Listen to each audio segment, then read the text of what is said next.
today is our day for Wednesday's Child, a day we get to celebrate adoption and people who step up for kids who have no one else. And Michelle, you got to meet an adoptive family recently. A beautiful family. I got to talk to Pam and Nalia. Okay. Pam is among the many grandparents who are stepping up to raise their grandchildren. She's got me. She's loved me for as long as I can remember.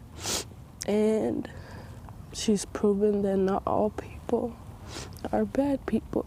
This walk in the park has been no walk in the park to get to. I put her through a lot. Nalia was adopted by her grandmother after suffering abuse and neglect. It wasn't a good environment for me. And she took me out of it. Because if we didn't, she wouldn't have made it.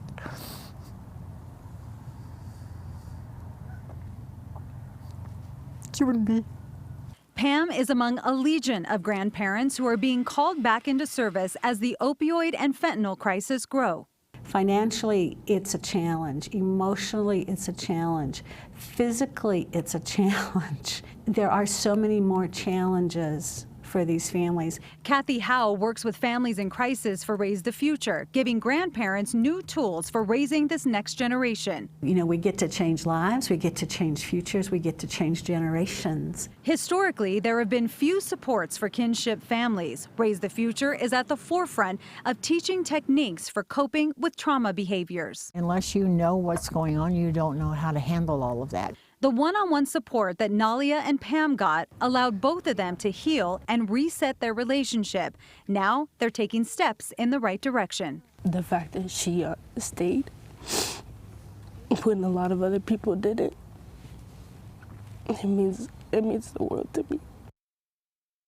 And they were so amazing. It was so hard not to cry with them. why. And you could tell they really love each other. They held their hands, they held each other's hands through that entire interview. What I realized after I talked with them is that there is little help for these kinds of kinship families. Right. They don't go through the regular foster parent training. So it's largely on their own. And for Pam, she was really struggling. She didn't know how to deal with a child, even though it was her granddaughter. Right. She didn't know how to deal with somebody, a teenager first of all, as a grandmother, and then also somebody who's gone through so much trauma. So that training just really helped her and helped their relationship too. And you could see Raise the Future, it's working hard to change all of that for these kinship families. It's beautiful to see. I can see why you were on the verge of tears too.